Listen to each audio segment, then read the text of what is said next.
Exercise 3లో 7th question చూడండి. In the figure DE parallel to BC, angle A 30, angle B 50. Find the values of x, why and z. మనకి triangle ABC ఇచ్చాడు, ఇక్కడ DE ఇచ్చాడు. ఈ DE దేనికి parallel ఉంది? బీసీకి ప్యారలల్ ఉంది.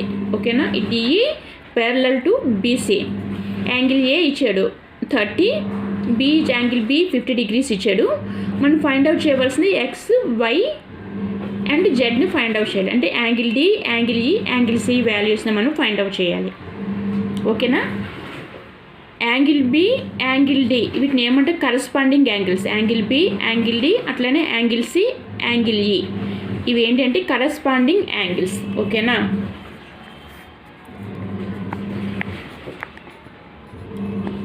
Angle B, angle D are corresponding angles.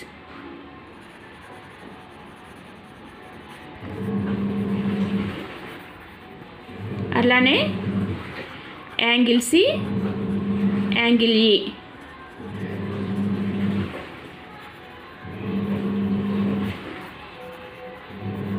Corresponding angles. Corresponding angles are equal.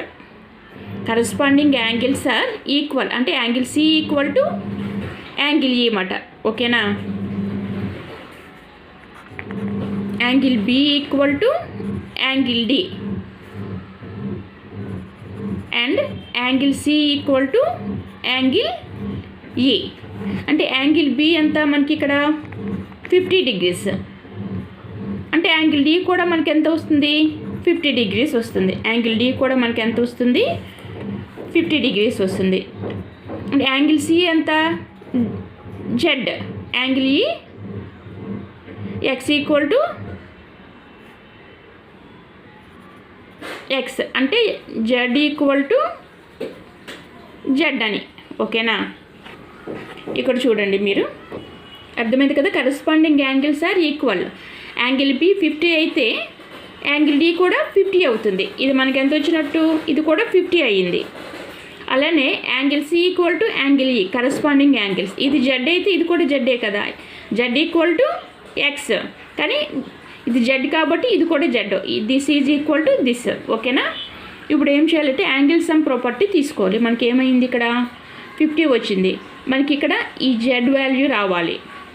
ఈ జెడ్ వాల్యూ వస్తే మనకి ఎక్స్ వాల్యూ అనేది వస్తుంది. ఇప్పుడు మనం ఏం ఫైండ్ అవుట్ చేయాలంటే యాంగిల్ సమ్ ప్రాపర్టీ తీసుకోవాలి. యాంగిల్ సమ్ ప్రాపర్టీ ఏంటది? Angle sum property angle A plus angle B plus angle C equal to 180 degrees. ఓకేనా? యాంగిల్ ఏ ఎంత ఇచ్చాడు? మనకి 30 degrees ఇచ్చాడు. యాంగిల్ బి మనకి 50 degrees వచ్చింది. యాంగిల్ సి మనకి తెలీదు, అది ఎంత? Z. That equal to 180 degrees. ఓకేనా? 50 + 30 80 plus z equal to 180 degrees. మనకి కావాల్సింది జెడ్ కదా. 180 మైనస్ రైట్కి తీసుకొస్తే 80 degrees minus 80 degrees. That equal to ఎంత? 100 degrees వచ్చింది. జెడ్ ఈక్వల్ టు మనకి ఎంత వచ్చింది? 180 degrees వచ్చింది. అంటే జెడ్ ఈక్వల్ టు ఎక్స్ కదా. అంటే జెడ్ ఈక్వల్ టు ఎంత అవుతుంది? 180. అయితే ఎక్స్ ఆల్సో 180 degrees అవుతుంది.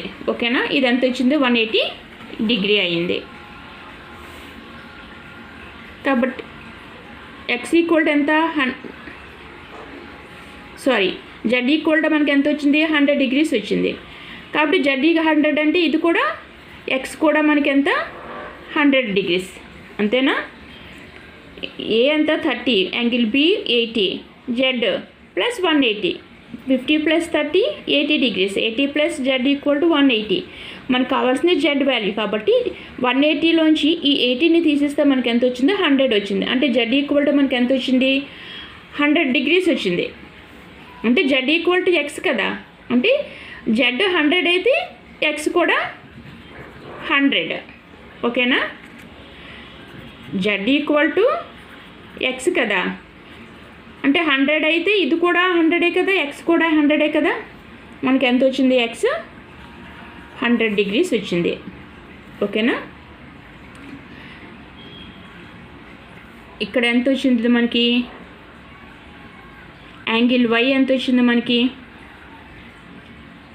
యాంగిల్ డి 50 degrees అంటే యాంగిల్ వై ఎంత వచ్చింది మనకి? 50 degrees వచ్చింది. ఇదంతా వచ్చింది యాంగిల్ ఎక్స్ 100 degrees వచ్చింది. ఓకేనా? యాంగిల్ వై ఈక్వల్ టు ఎంత వచ్చింది? 50 degrees వచ్చింది. Angle X equal to 100 degrees వచ్చింది. ఓకేనా?